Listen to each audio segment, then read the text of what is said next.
أعوذ بالله من الشيطان الرجيم. بسم الله الرحمن الرحيم. Nous allons commencer aujourd'hui le dars, quatrième partie sur le fait que je vous ai donné les références et la 8e référence. Ok, Surat Al-Mumtahina, chapitre 60, versets 5 à 7. C'est la page sur le Saint-Coran bleu, c'est page 558. Ok. Surat Mumtahina, chapitre 60, versets 5 à 7. أعوذ بالله من الشيطان الرجيم. بسم الله الرحمن الرحيم. قد كانت لكم أسوة حسنة في إبراهيم والذين معه إذ قالوا لقومهم إنا براء منكم ومما تعبدون من دون الله كفرنا بكم وبدا بيننا وبينكم العداوة والبغضاء أبدا حتى تؤمنوا بالله وحده إلا قول إبراهيم لأبيه لا أستغفرن لك وما أملك لك من الله من شيء ربنا عليك توكلنا وإليك أنبنا وإليك المصير ربنا لا تجعلنا فتنة للذين كفروا واغفر لنا ربنا إنك أنت العزيز الحكيم لقد كان لكم فيهم أسوة حسنة لمن كان يرجو الله واليوم الآخر ومن يتول فإن الله هو الغني الحميد. Comme nous sommes en train de lire la vie de Hazrat Ibrahim alayhi salam et tous les événements qui sont liés à lui et mentionnés dans le Saint-Coran, aujourd'hui c'est le Surat Mumtahina, chapitre 60, versets 5 à 7. La traduction de ces versets récités est la suivante. قد كانت لكم أسوة حسنة في إبراهيم والذين معه, qu'il y a pour vous un modèle excellent dans la vie d'Abraham, والذين معه, et ceux qui sont avec lui. Cela signifie qu'Abraham alayhi salam, souvent on a une idée que peut-être lui il était seul. Lorsqu'on lit les événements d'Abraham, on pense que c'est seul et peut-être son épouse et puis ses enfants, 2 enfants, c'est tout, la famille, non. Allah ici dit Walladina ma'ahu, et ceux qui étaient avec lui. Parce qu'il est impossible qu'un grand prophète, lui, il reste seul toute sa vie et ses suivants sont seulement limités à sa famille et ses enfants. Non, ce n'est pas la réalité. Certainement, il avait ses suivants et une communauté de croyants. Et certainement, c'était eux qui étaient avant idolâtres. Et après, ils se sont convertis à l'unicité de Dieu et il était fidèle compagnon de Hazrat Ibrahim alayhi salam. Parce qu'il est impossible que l'un côté, nous voyons que Hazrat Ibrahim alayhi salam avait fait beaucoup de débats avec sa famille, son entourage, le peuple vers lequel il a été envoyé, jusqu'à que ces nouvelles est arrivées au roi de son époque, Namrud. Et il a fait le débat avec le roi. Donc il est impossible que ce message est parvenu jusqu'à la cour d'un roi très puissant, qui se considérait comme Dieu lui-même. Ok? Et ce message n'a été pas accepté par les gens de son peuple. Donc c'est pour ça qu'il a dit que pas seulement Abraham était un modèle excellent pour les croyants à l'avenir, mais aussi Walladina Ma'ahu, ceux qui étaient avec lui. Parce qu'ils ont aussi dû subir des persécutions, une opposition très atroce. Et ils ont protégé leur foi et resté fidèles avec Abraham et son Dieu qui est Dieu unique. Il dit Wa iz qalu liqawmihim. Maintenant, ici, certaines caractéristiques.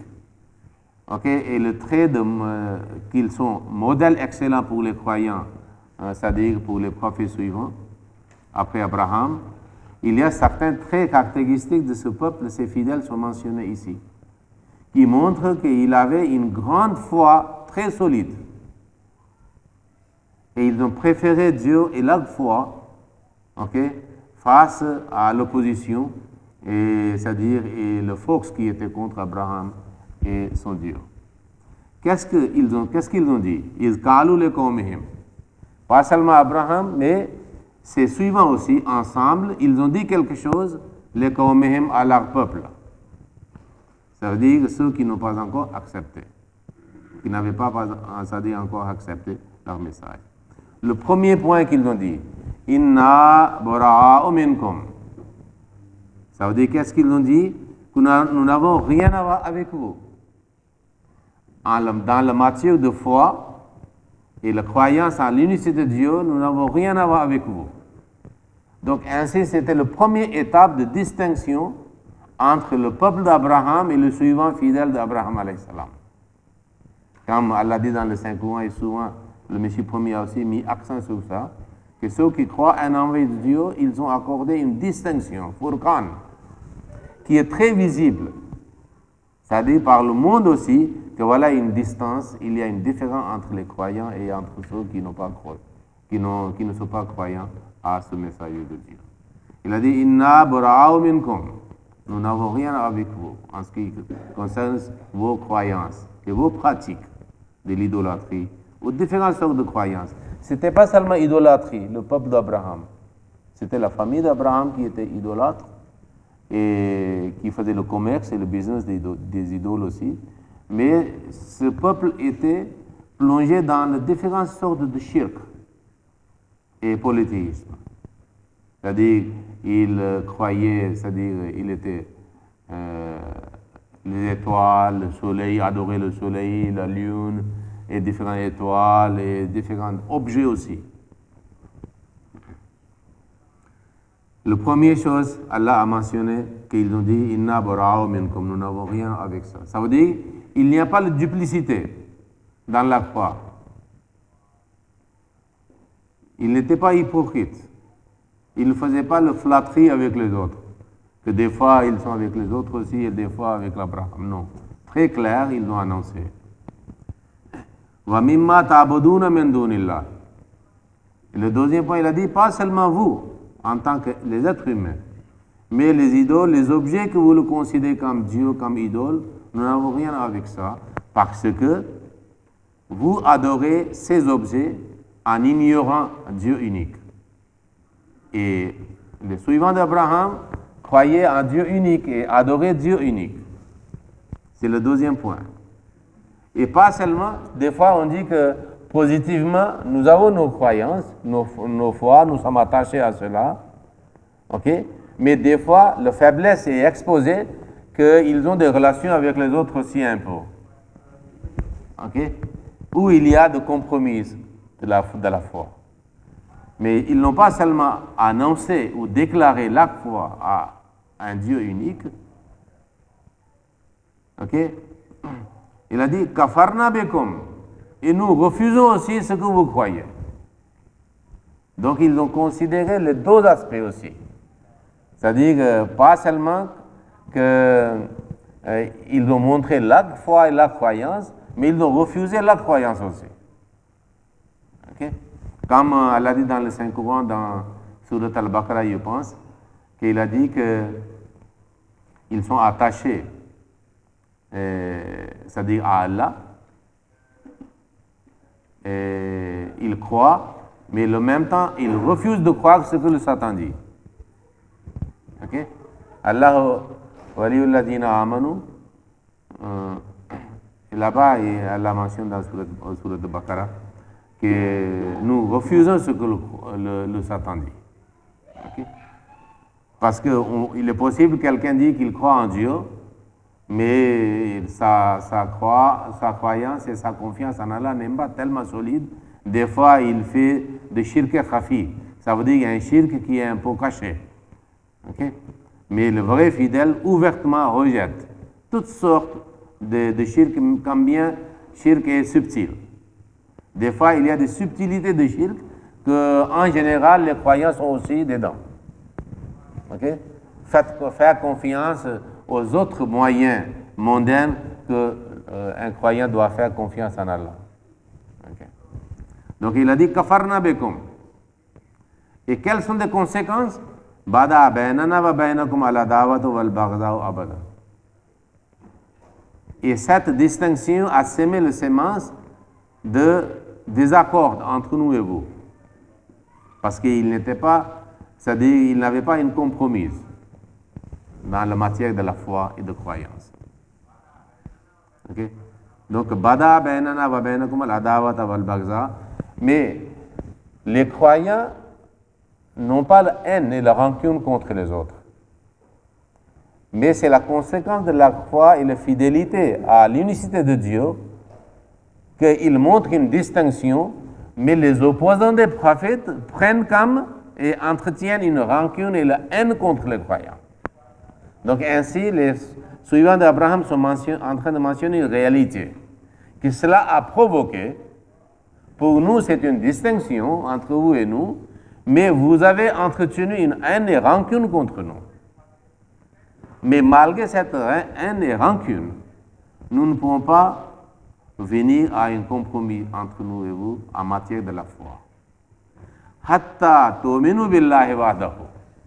Jusqu'à que vous aussi croyez à un Dieu unique comme nous, en rejetant les idoles et toutes sortes de polythéisme.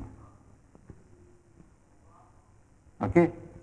Et soit doit être aussi la foi d'un Ahmadi, d'un vrai croyant musulman. Qu'aucun objet, aucun moyen mondain, aucune chose intermédiaire entre l'homme et ses affaires ne doit pas être quelque chose qu'il soit obligé de faire une compromise ou une duplicité. Ok? Et pour qu'il arrive à ignorer sa propre foi et puis avoir des liaisons et les liens et les relations avec les autres. Ok? De telle sorte qu'il doit faire des sacrifices de sa propre foi. Comme Allah dit dans le Saint-Coran qu'ils ont acheté et ils ont vendu les enseignements de Dieu ou les ayat illahi à vil prix. C'est ça que ça signifie. Mais ici, Allah mentionne une exception que quelqu'un peut dire, si tel était le cas de distinction entre les croyants d'Abraham, suivants d'Abraham et les idolâtres et son peuple, quel est le cas d'Abraham que pour son papa, il avait dit qu'il allait prier pour lui? Donc Allah a voulu supprimer cette mal compréhension. Il a dit, Illa qawla Ibrahim li abihi la astaghfiranna laka. Que Ibrahim avait dit une fois, il veut demander pardon, il veut prier pour vous. Mais c'était jusqu'à sa vie. Mais jusqu'à la vie de quelqu'un, même quelqu'un idolâtre, les croyants font la prière. Ils doivent aussi le faire, la prière, pour leur direction. Comme le Saint-Prophète sallallahu alayhi wa sallam a continuellement prié que Allah renforcer l'islam avec au moins un de ces deux Umar. Umar bin al-Khattab et Amr bin al-Hasham, qui était plus tard connu comme Abu Jahl. Le Saint-Prophète priait. Il priait pour Umar bin al-Khattab, devenu croyant et deuxième calife plus tard, et avec le même rigueur pour Ardar, pour Abu Jahl aussi. Mais Abu Jahl était malheureux qu'il n'a pas accepté l'islam. Mais Umar radiyallahu ta'ala anhu a eu la chance que sa prière était exaucée en sa faveur. Mais Allah est tellement gracieux que la prière de Saint-Prophète pour Abu Jahl n'était pas non plus inutile. Ok, même si Abu Jahl était malheureux, mais Allah a accepté la prière de Saint-Prophète. Mais pas personnellement en faveur d'Abu Jahl, mais son fils. Parce que Ikrima avait accepté l'islam et il avait sacrifié sa vie pour l'islam. Voyez, le père était enragé, violent, un ennemi acharné du Saint-Prophète, juré du Saint-Prophète. C'est-à-dire, assoiffé de sang du Saint-Prophète. Et son fils, il a donné son sang pour l'islam. Ikrima bin Abi Jahl. Jusqu'à ce que le Saint-Prophète avait dit aux musulmans de ne pas mentionner l'appartenance de Ikrama à son papa, parce que ça le blesse. Mon papa était comme ça. Donc, les prières de Saint-Prophète sont exaucées. Mais voilà la distinction et la supériorité de Saint-Prophète face à Ibrahim. Mais le prière d'Ibrahim n'a été pas exaucée en faveur de son papa, ni concernant ses progénies. Okay. Mais Ibrahim alayhi salam avait dit, je ne peux pas faire beaucoup pour vous, c'est-à-dire en demandant à Allah quelque chose pour vous, parce que vous ne voulez pas. Vous n'êtes pas sincère. Mais il y a une prière qui est mentionnée, pas une prière, mais deux prières, qui sont très très utiles pour nous aussi, pour tous les fidèles, tous les croyants.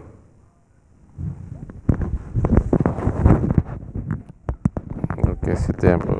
Ça va?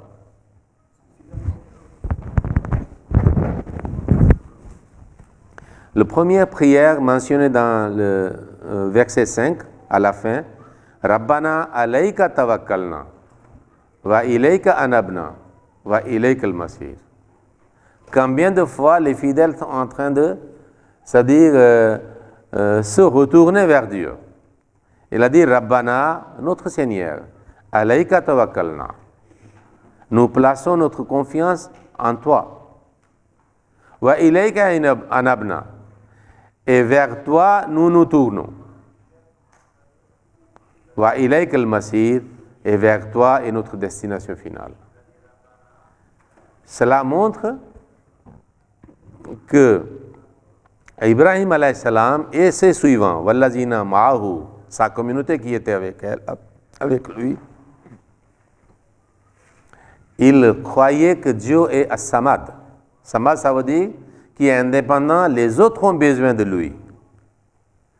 Plus en plus quelqu'un est grand croyant, plus en plus il est dépendant de Dieu. Plus en plus il efface, c'est-à-dire toute force qui est face à Dieu, à l'encontre de Dieu. Donc cette prière, nous pouvons apprendre ou comprendre la signification Rabbana alayka tawakkalna wa ilayka anabna wa ilayka al-masir. Deuxième prière qu'ils ont fait, Rabbana la tajalna fitnata lillazina kafaru waghfir lana Rabbana innaka antal azizul hakim. Notre Seigneur, ne fais pas de nous une épreuve pour ceux qui ne croient pas, et pardonne-nous, notre Seigneur, car toi seul es le puissant et le sage. Maintenant, ici, il y a un autre aspect de même prière est mentionné. Parce que le premier partie était que nous sommes attachés à Dieu, nous dépendons de Dieu. Ok, notre Seigneur. Nous nous tournons vers lui. Mais il n'y a pas de détachement mentionné ici, dans cette prière, on n'a pas mentionné détachement des autres forces qui sont anti-Dieu. Ok? Qui sont les sources de polythéisme ou idolâtrie. Mais dans cette prière, ils sont en train de montrer que nous nous débarrassons de tout ce qui est contre Dieu. Et ici, il y a une leçon pour nous aussi, pour les croyants, que des fois, face aux autres, nous montrons des fois la faiblesse en notre foi. Et cette faiblesse est de plusieurs façons.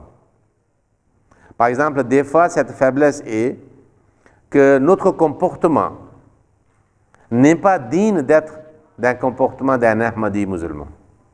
Il y a des faiblesses dans notre comportement lorsque nous avons les affaires avec les autres. Parce que nous ne sommes pas à la hauteur de même honnêteté, vérité, franchise dans nos affaires, ok, et digne de confiance par les autres. Par exemple, empruntant, c'est-à-dire empruntant de crédit des fois. Ok, si un Ahmadi a engagé quelques ouvriers, ils ne donnent pas leur salaire à l'heure, selon le contrat par exemple. Des fois, nous avons les affaires et si un Ahmadi aussi ment. Si un Ahmadi ment vis-à-vis des autres, donc ce sera lui sera un objet d'attaque contre Ahmadiyyat.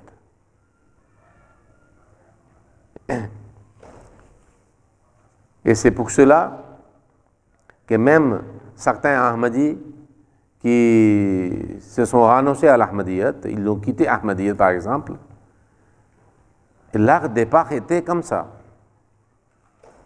Parce qu'ils n'étaient pas à la hauteur du niveau de Ahmadiyyat. Il y avait des mensonges dans leurs affaires, il y avait des malhonnêtetés dans leurs affaires. Ils n'étaient pas fidèles, par exemple, au Jamaat ou pour la cause de Jamaat. Ils n'étaient pas tellement attachés au système de Khilafat. Il y avait certains doutes et au lieu de résoudre le problème, ils l'ont gardé avec eux. Et un moment est arrivé que le Jamaat ne pouvait plus accepter et garder, c'est-à-dire aux ceintures de Jamaat, dans la forteresse de Jamaat. Et des fois, le Jamaat annonce leur excommunication et des fois eux-mêmes, c'est-à-dire ils se détachent de Jamaat. Mais la faiblesse est de départ. Donc c'est pour cela, ici c'est la prière. Rabbana la tajalna fitnata lilladina kafaru. Notre Seigneur ne fait pas de nous une épreuve pour ceux qui ne croient pas. Nous devons supplier à Allah que faites-nous de façon que nous soyons des Ahmadis qui soient protégés des épreuves de la part des mécréants et ceux qui ne sont pas Ahmadis.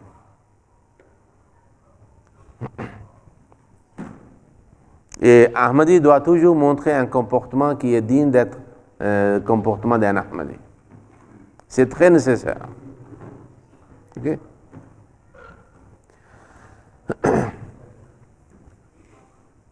Et le même temps, en priant cela, il dit « Waghfir lana Rabbana » « Ô notre Seigneur, pardonne-nous » parce qu'il y a des faiblesses qui sont possibles, susceptibles. Donc, couvre nos péchés, nos défauts. Cachez nos défauts. Que nos défauts ne soient pas exposés aux autres, qui peuvent les utiliser contre le Jamaat. Comme le Messie premier l'Islam dit, il y a des gens qui font le bayat et plus tard ils montrent certains comportements négatifs. Alors les opposants, ils attaquent le Jamaat Ahmadiyya avec la référence du comportement des autres. Donc cette prière est très très utile dans ce sens. Rabbana la tajalna fitnata lilladina kafaru waghfir lana Rabbana innaka antal azizul hakim. Le verset suivant, laqad kana lakum fihim uswatun hasanatun.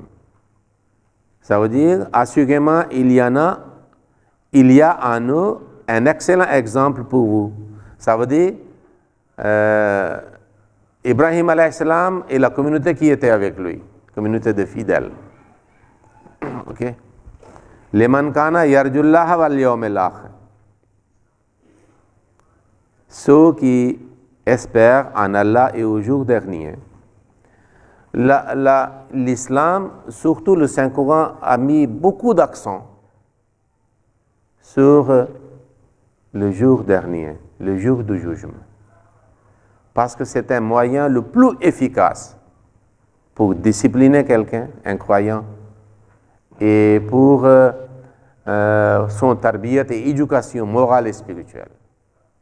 Il n'y a pas un autre moyen le plus efficace quand bien l'homme ou une société quelconque est contrôlée par l'État, par l'autorité de surveillance, par l'autorité de l'ordre de la société, que cette croyance, cet article de la foi, qu'il y a l'au-delà. Il y a le jour que nous serons jugés. C'est le moyen le plus efficace, parce que c'est rêve, invisible. Lorsque l'homme n'est pas exposé aux autres, il reste toujours croyant que Allah me surveille. Allah est basirun, il voit tout, il sait tout. Si quelqu'un vraiment a cette croyance, c'est-à-dire une croyance inébranlable, donc il n'a pas le crainte de quelqu'un, ni de police, ni d'autorité quelconque, parce que c'est-à-dire ce qu'il a caché, ce qu'il a exposé, égal. Donc c'est pour cela Allah a toujours mis cette chose, après avoir mentionné la foi, les bonnes œuvres, mais le Yawm al-Akhirah. Même logiquement, vous pouvez justifier, c'est-à-dire devant un athée qui ne croit pas en Dieu, mais qui croit en valeur pour la paix de la société. Mais vous dites, la croyance à Dieu, à l'au-delà, est un moyen le plus efficace pour corriger les gens, corriger la société, réformer la société. Que nous croyons quelqu'un qui nous voit. C'est tout. 24 heures sur 24.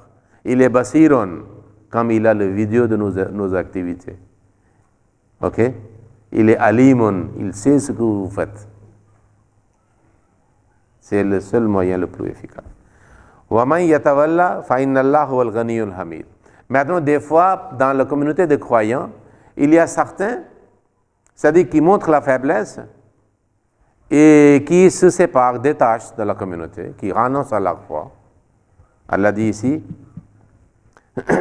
وَمَنْ يَتَوَلَّى فَإِنَّ اللَّهَ هُوَ الْغَنِيُّ الْحَمِيدُ. Et quiconque se détourne, en vérité, Allah est celui qui se suffit à lui-même. C'est lui qui est le digne de louange. C'est très très intéressant ce que Allah a utilisé, le formulaire qu'Allah a utilisé. Allah dit, c'est lui qui se détache de Dieu, unique. Parce que quand quelqu'un se détache, lui, il pense que s'il se détache, la communauté va tomber. Okay? Il y aura la perte. Ou peut-être Allah a besoin, ou la communauté a besoin de lui. Allah dit, وَمَنْ يَتَوَلَّى فَإِنَّ اللَّهَ هُوَ الْغَنِيُّ الْحَمِيدُ. Si quelqu'un voulait partir, il ne doit pas penser que peut-être Allah aura besoin de vous. Il dit, هُوَ الْغَنِيُّ. Ghani, ça veut dire indépendant et suffisant à lui-même. Et Hamid, ça veut dire, vous pensez que moi, peut-être je faisais une grande chose en faveur de la communauté ou en faveur de Dieu ou l'islam, et si je parte, peut-être que l'islam je suis un pilier de l'islam et l'islam va tomber, ou la communauté va tomber, ou la divinité de Dieu va chuter. Il dit non, Ghaniyun, il est indépendant et suffisant à lui-même, il n'a pas besoin de vous, vous avez besoin de lui. Comme Allah dit dans le Saint-Coran, l'attribut de Dieu, Samad. Samad signifie quelque chose qui est sommé. Parce que Samad signifie le sommet qui n'est jamais inondé, mais le territoire autour de cette sommet est inondé souvent, par inondation. Cela signifie que l'homme a besoin, et puis pour avoir la protection, tout le monde monte jusqu'à le sommet pour se protéger. Donc l'homme a besoin d'aller là-bas, vers Dieu. Dieu n'a pas besoin. Le sommet ne vient pas en bas. Okay? C'est ça, le Ghaniyun est comme synonyme de Samad. Mais Samad, c'est beaucoup plus fort. Et puis il a dit Hamidun. Ok? Digne de louange. Donc c'est pour ça que le Messie premier l'Islam dit, si quelqu'un parmi vous fait service à la communauté, il ne doit pas penser qu'il est en train de faire le bien à la communauté. C'est la grâce divine qu'il a eu la chance pour faire le bien. Parce que c'est pour son propre intérêt. Sinon, Allah fait la promesse. Si une personne quitte, 10 viendront. Ok? Si 10 quittent, 100 viendront. Et puis, que Allah est Hamid, digne de louange, une fois le Saint-Prophète sallallahu alayhi wa sallam a dit qu'Allah a dit que si toute l'humanité, croyant ou mécréant, commence à faire des éloges, et louer Dieu, ils ne peuvent pas augmenter la divinité de Dieu comme si vous mettez aiguille dans l'océan et vous le sortez, la quantité de l'eau attachée à cette aiguille. Vous ne pouvez pas même augmenter la divinité de Dieu de tel, c'est-à-dire volume.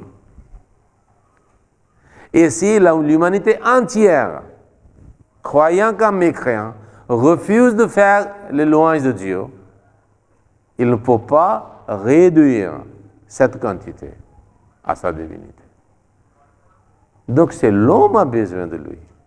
Ce n'est pas lui qui a besoin. C'est pour ça qu'elle a dit que des fois ceux qui renoncent à l'islam avant ou maintenant à l'Ahmadiyya, des fois ils se comportent avec l'orgueil.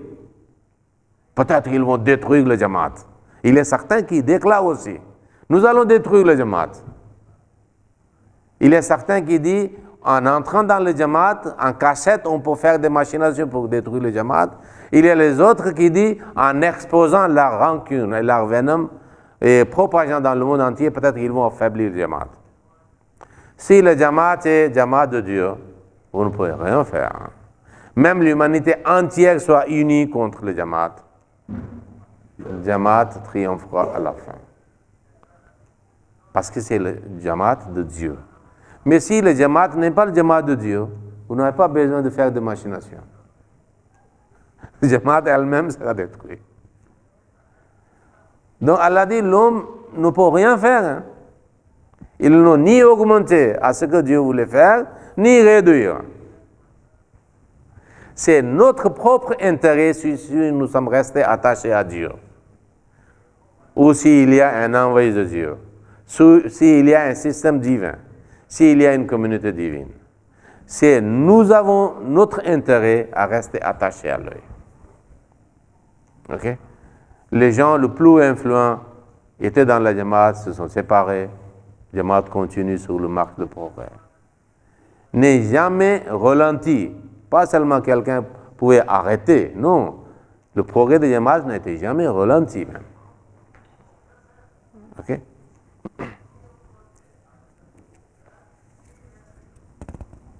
Donc c'est une prière très utile qu'on dit Rabbana la tajalna fitnatan lil ladina kafaru waghfir lana Rabbana innaka antal azizul hakim. Maintenant nous allons vers la partie 5e.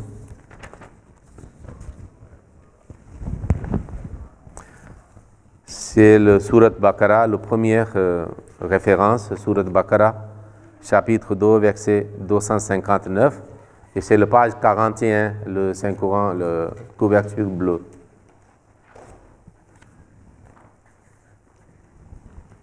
Ok? Tout le monde a trouvé page 41, s'il vous plaît. C'est concernant un débat avec Hadrat Ibrahim alayhi salam. Maintenant, nous sommes en train de... Il y a 3 références, la dernière partie. S'il vous plaît, j'ai mis les pages. Vous devez être très vite, hein, dans 2-3 secondes pour trouver la référence. OK? Page, c'est écrit en bas. Ou c'est en haut? En bas? Voilà. Donc, et quand vous avez des lunettes comme moi aussi, c'est facile pour vous. OK. أعوذ بالله من الشيطان الرجيم بسم الله الرحمن الرحيم ألم تر إلى الذي حاج إبراهيم في ربه أن آتاه الله الملك إذ قال إبراهيم ربي الذي يحيي ويميت قال أنا أحيي وأميت قال إبراهيم فإن الله يأتي بالشمس من المشرق فأت بها من المغرب فبهت الذي كفر Wallahu la yahdil qawma zalimin. N'as-tu pas entendu parler de celui qui se disputait avec Abraham au sujet de son Seigneur? Parce qu'Allah lui avait accordé la souveraineté. Donc c'était un débat avec le roi de son époque. Donc quelqu'un ne peut pas arriver dans le cours de roi directement sans avoir des fidèles autour de lui, sans prêcher bien avant au public, jusqu'à que les gens ont commencé à parler dans le cours de roi que voilà, il y a quelqu'un qui présente des idées très bizarres à l'encontre de ce que nous croyons, et il est en train de faire telle et telle chose, donc il a dit, ok, le roi dit que je vais voir. Parce qu'il était aussi quelqu'un qui se considérait peut-être un petit Dieu. Quand Abraham lui dit, maintenant c'est le débat qui commence, Dieu a mentionné de façon très concise ce débat. Mais on ne peut pas dire que le débat était aussi dans quelques secondes. Okay? Mais elle a choisi pour le Saint-Coran les mots qui sont très essentiels, okay? Qui donnent un message très grand, okay? Et élaboré. Isqala Ibrahimo, lorsque Abraham a dit à ce roi, parce que ce roi était idolâtre, c'est-à-dire adorer le soleil, la lune, les étoiles, ensemble de polythéisme, salade russe de polythéisme. Ok? Isqala Ibrahimo, lorsqu'Ibrahim a dit, Rabbi allazi yuhyi wa yumitu, c'est mon Seigneur qui donne la vie et donne la mort. Mais je pense que le roi n'était pas tellement intelligent. Okay? Il n'a pas compris ce qu'Ibrahim a dit. Il a dit, Ana uhyi wa umit, mais comme le roi c'est souvent orgueilleux, donc il a dit, moi aussi je donne la vie, je donne la mort. Abraham alayhi salam a compris qu'il n'est pas intelligent. Parce que lui, il a pensé que Allah, quand il donne la naissance à quelqu'un, c'est la vie, et puis il donne la mort, c'est mort. Et moi aussi, je peux épargner quelqu'un, je peux tuer quelqu'un. Lui, il a compris ça. Donc, Abraham alayhi salam a présenté deuxième point de son débat, mais le même sujet. Souvent, nous pensons qu'il a changé le sujet. Ce n'est pas Ibrahim qui a changé le sujet. Non. Kala Ibrahim, et Ibrahim a dit, fa inna Allah yati bishamsi min al-mashriqi. Il dit que Allah fait venir le soleil de l'Est, fatibiha min al-maghribi. Ok? Fais-le donc venir de l'Ouest. Maintenant, le roi a pensé que ça, c'est une tournure. C'est-à-dire, Abraham alayhi salam a fait beaucoup de débats, donc il était très éloquent et il connaît comment il faut faire le débat et présenter les arguments. Ibrahim alayhi salam n'a pas changé ici le sujet. Mais quand Ibrahim alayhi salam a dit que mon Seigneur, yuhyi wa yumit, il donne la vie, il donne la mort, lui il pensait que comme moi je fais, je suis roi, même le juge décide la peine de la mort pour quelqu'un, je peux épargner, je peux donner la merci. Donc, je donne la vie aussi. Et si je décide, je peux dire, tuer telle et telle personne. Mais Ibrahim alayhi salam a réalisé qu'il n'a pas compris ce que je dis. Il a dit, ok, donc mon Seigneur fait venir le soleil de l'Est, faites-le, ok, de l'Ouest. Maintenant, ok, il ne savait pas quoi dire. En réalité, Ibrahim alayhi salam a mentionné deuxième aspect de même argument. Parce que la vie et la vie de l'homme est liée avec le soleil. Lever du soleil et coucher du soleil, complet un jour.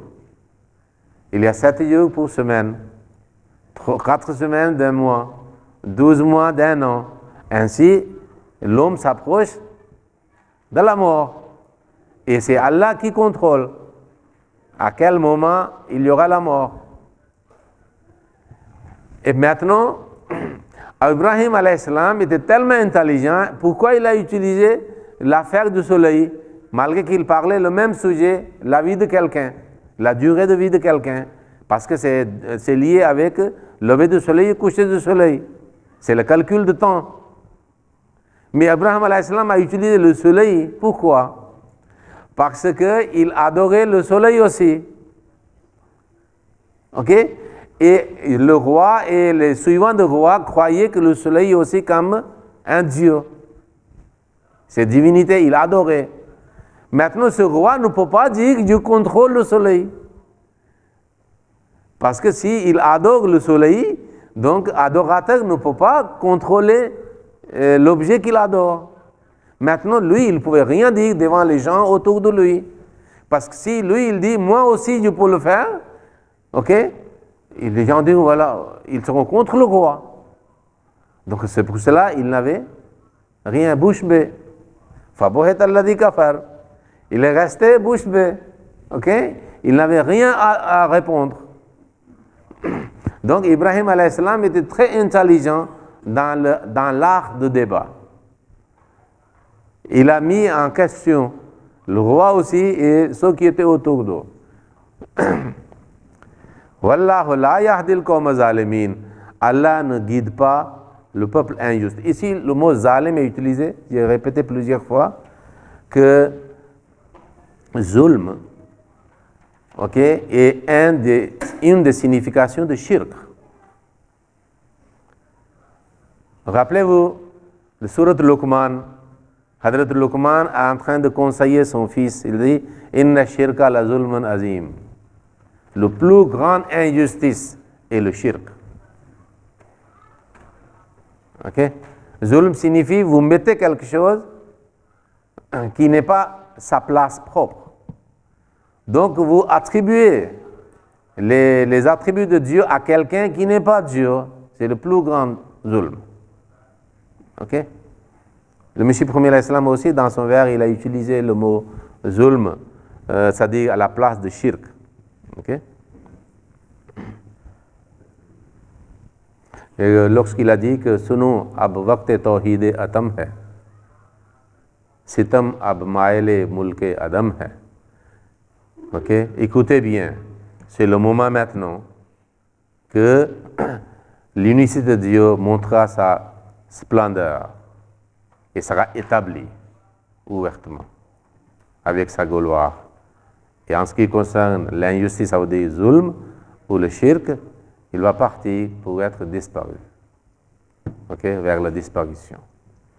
C'était l'objectif de l'arrivée de Mahdi et le Messie, ok, selon les prédictions qui est mentionné ici.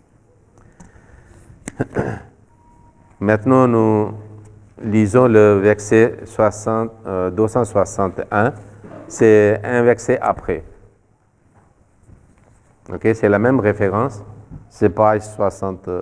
C'est page, je pense, 40 ou 41, 42 peut-être. Oui. Parce que le verset suivant de ce verset ne concerne pas Hadrat Ibrahim alayhi salam. Donc, on arrive à verset 261. Ok? أعوذ بالله من الشيطان الرجيم وإذ قال إبراهيم رب أرني كيف تحيي الموتى قال أولم تؤمن قال بلى ولكن ليطمئن قلبي قال فخذ أربعة من الطير فصرهن إليك ثم اجعل على كل جبل منهن جزءا ثم ادعهن يأتينك سعيا واعلم أن الله عزيز حكيم. C'est aussi un des versets que la plupart des commentateurs musulmans n'ont pas compris et ils ont raconté les baratans. Ok? وَإِذْ قَالَ إِبْرَاهِيمُ, et lorsque Abraham a dit à son Seigneur, Rabbi, mon Seigneur, Arini, montre-moi, fais-moi voir, كَيْفَ تُحْيِي الْمَوْتَى, comment tu ressuscites les morts. Maintenant, il faut comprendre d'abord que le prophète vient pour donner la vie physique ou la vie spirituelle. Le prophète vient pour réformer une société. Si la société est physiquement morte, est-ce que ce n'est pas bizarre que Dieu envoie un prophète vers un cimetière? Aucun prophète ne vient pas vers le cimetière. Ok? On n'a jamais vu qu'un prophète est envoyé au cimetière, où un peuple est détruit et tout le monde est mort et Allah envoie le prophète pour ressusciter. Je ne sais pas comment de telles absurdités les musulmans qui croient le Coran, le saint prophète, le prophète de sagesse, avec ces bêtises, ces absurdités. Et puis il attribue au saint Coran à Allah, au prophète. Allah dit, Avalam Tomin, ne crois-tu pas que je t'ai envoyé, ok, pour faire votre travail, vous pensez que c'est impossible? Kala bala, il dit oui, si, pourquoi pas.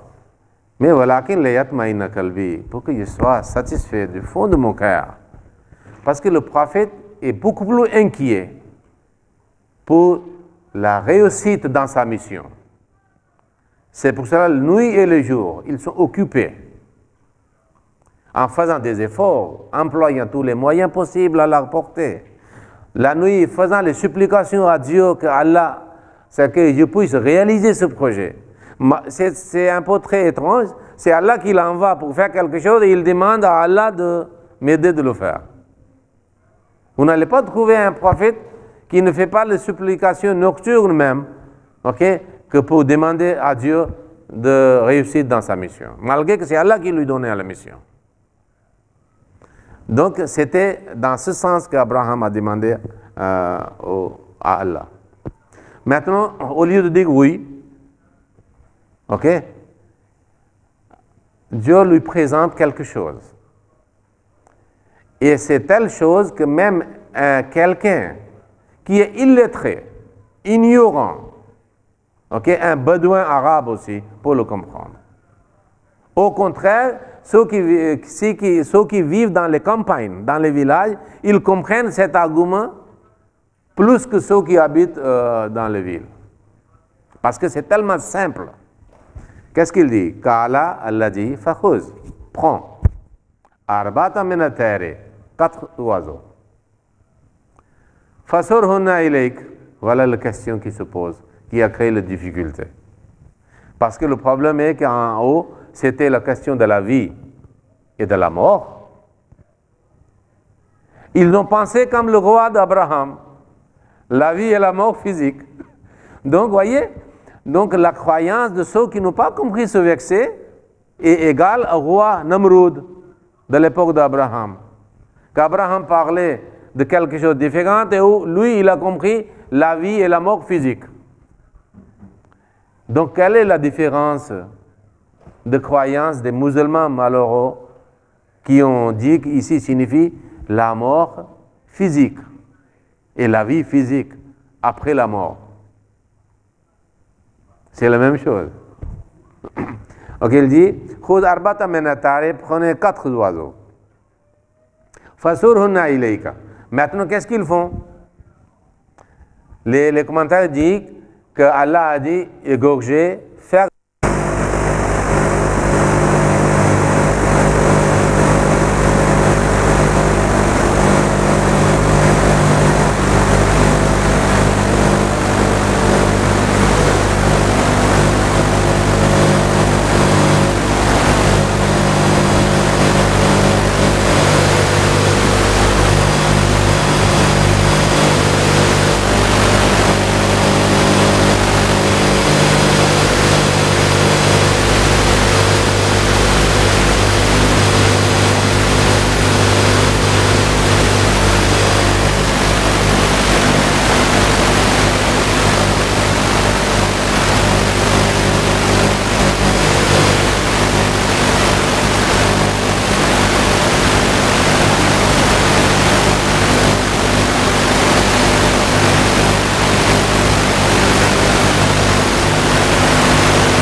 Suro dans la langue arabe, ok, signifie faire attacher quelqu'un modeler quelqu'un.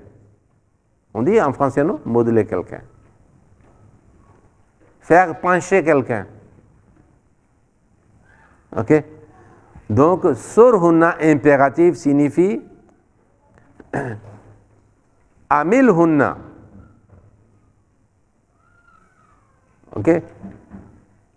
Donc, cela signifie que vous devez faire ces oiseaux s'attacher à toi. En ourdou aussi, maïl, on dit maïl. Mala jamilo dans la langue arabe signifie que, c'est-à-dire vous attacher, c'est-à-dire faire orienter quelqu'un. Maintenant, c'est un phénomène naturel.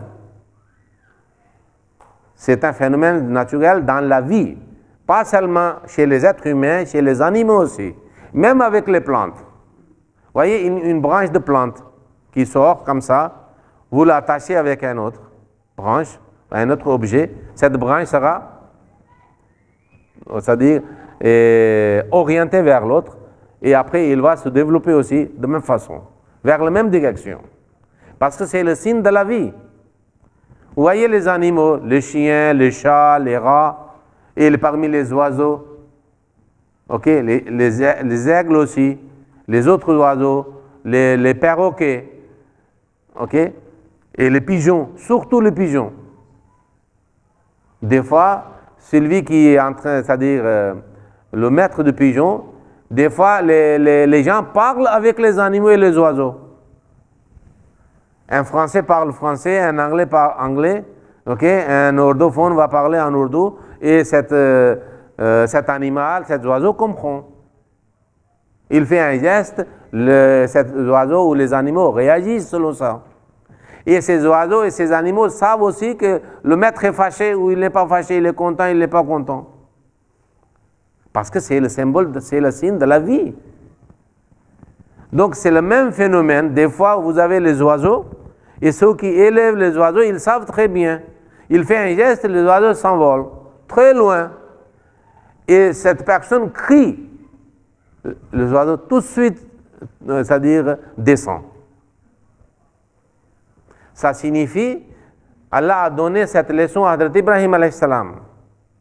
Quand vous allez donner ce message à votre peuple, qui est idolâtre, qui adore le soleil, les étoiles, toutes sortes de polythéismes existent chez eux. Et tout de suite, vous parlez, c'est-à-dire d'une façon étrange, ils vont s'éloigner de vous. Donc d'abord, faites ces peuples attachés à vous, tout comme la personne qui a élevé les oiseaux. Il fait attacher les oiseaux avec lui. Après, tout ce qu'il dit, les oiseaux font. Mais pas dès le premier jour. Le premier jour, vos oiseaux n'ont pas, c'est-à-dire une orientation vers lui, une connexion vers lui. Ok? Ils ne réalisent pas la chaleur de votre amour, ardeur de votre, c'est-à-dire vos idées et votre affection. Mais lorsque vous allez rester avec eux, ok, et vous le faites attacher avec vous, puis après, ok, ce processus, un jour viendra, même s'ils sont loin, vous faites un geste, un signe, ils vont revenir vers vous. Même s'ils sont, c'est-à-dire aux montagnes très loin. Et si vous pouvez créer cet attachement, cet amour, cette affection, c'est-à-dire chez les oiseaux, comment vous ne pouvez pas faire la même chose chez les êtres humains, qui sont beaucoup plus sensibles, qui sont beaucoup plus compréhensibles? Quoi? Ok. Qui sont beaucoup plus sensibles et compréhensibles. Certainement, ok, vous pensez qu'ils sont spirituellement morts, mais non, vous pouvez créer un changement en haut. Et un jour viendra, vous allez réaliser que vous avez inculqué vos qualités en votre peuple. Et ils seront vivants quand vous êtes spirituellement vivants. Okay? C'était le message dans ce verset. Fasurhunna ilayka. Faites-les attacher à toi. Vous le mettez chaque oiseau a sa sur une colline. Summadohunna, appelez-les. Ok? Yati nakasaya. Ils vont venir à tire d'elle, à toi. Maintenant, il reste quelques moments. Pourquoi 4 oiseaux? C'est aussi une question. Ce n'est pas par hasard. Il y a beaucoup de points à retenir.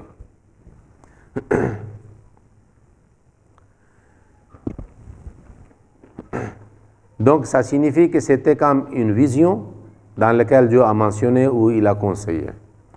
Pourquoi 4 oiseaux? Ça dit que votre message, ultimement, sera répandu aux 4 coins du monde. On dit 4 coins. On ne dit pas 5 coins. On ne dit pas 6 coins. On dit 4 coins du monde. Deuxième point est, nous savons très bien que parmi les enfants d'Abraham, il y a 4 prophètes. Ok, Isaac, Ismaïl, Jacob et Yusuf alayhi salam. Mais il y a encore une signification beaucoup plus, c'est-à-dire étonnante, et qui donne la foi, qu'il y aura 4 dispensations de progénie d'Abraham. Et vous voyez, judaïsme, christianisme, même si c'est lié au judaïsme, mais il a une indépendance aussi, à cause du sacrifice d'Isa alayhi salam. 4e, l'islam, parce qu'il y a 2 dispensations à partir d'un fils de Hadrat Ibrahim alayhi salam, Ishaq alayhi salam. Ok? Judaïsme et christianisme. Et puis Hadrat Ismaïl vient. Et le saint prophète sallallahu alayhi wa sallam est né. Et Silsila Muhammadiyya est commencé. Et le 4e similaire à Jésus-Christ, c'est le christianisme, à l'arrivée de député du saint prophète sallallahu alayhi wa sallam, Ahmadiyya en islam, comme le christianisme en judaïsme. Donc il y aura 4 dispensations de vous. C'est pour cela Allah a mentionné 4 oiseaux. Mais tout émane et prend la source à Abraham, alayhi salam. Okay. Ici, je dois mentionner quelque chose. Hadrat Ibrahim alayhi salam avait fait la prière mentionnée dans le Saint-Coran. Rabbana wab'ath fihim rasulan minhum. Qui est suscité parmi eux un messager, un grand messager, que nous disons que c'était le saint prophète sallallahu alayhi wa sallam. Okay? Mais Allah a accepté cette prière avec seulement une différence, qu'il avait dit Yuzakihim d'abord, à la fin. Quand Ibrahim avait prié, il a dit Yatlu alayhim ayatihi wa yu'allimuhum al-kitaba wal hikma wa yuzakihim. Yuzakihim, Abraham avait mis à 4e place. Okay? Mais quand Allah a accepté cette prière, il a mis Yuzakihim première place. Yuzakihim wa yatlu alayhim ayatihi wa yu'allimuhum al-kitaba wal hikma. Parce que si un peuple est purifié, il a toutes les choses. Le plus essentiel, c'est la purification. La sagesse viendra, la connaissance viendra. Ok, l'esprit de sacrifice viendra. Mais si l'homme n'est pas purifié, ok, aucun conseil n'a aucune influence. Ok, parce que la terre n'est pas fertile à ce moment-là. Donc c'est pour cela qu'il a mis d'abord, quand il a accepté. Mais Allah est très gracieux. Abraham alayhi salam avait prié pour Ismaïl, c'est-à-dire un messager, soit suscité parmi ces gens-là. Mais Allah a exaucé cette prière en faisant la correction de l'ordre de cette prière, un point, et le deuxième, Allah a exaucé doublement il a exaucé la prière. Pas seulement une manifestation de ce prophète, mais Allah a accepté la deuxième manifestation de ce prophète aussi, qui est mentionnée comme une prédiction par Isa alayhi salam dans Surat As-Saf, et Allah a accompli cette prédiction et cette prière dans Surat Juma, en mentionnant les 2 événements de Saint Prophète sallallahu alayhi wa sallam. Huwalladhi ba'atha fil ummiyina, c'est lui qui avait suscité parmi les illettrés ummiyin, wa akharina azan. Parce que maintenant, le futur de l'humanité est attaché aux événements de Saint-Prophète, soit le premier, soit le deuxième, parmi les Akharin. Et nous sommes parmi les Akharin. Le Messie premier a dit que vous êtes la dernière communauté. Le futur de l'humanité dépend de vous. Il n'y a pas une autre communauté après vous. Faites de telles œuvres de sacrifice et de fidélité que même les anges font les louanges de vos sacrifices. Donc nous devons faire de prières. Il y a une lourde responsabilité sur nos épaules aussi, que nous soyons dignes de mention que nous faisons partie de Jamaat de Akharin, qui est similaire aux Sahaba de Ummi sallallahu alayhi wa sallam. Allah.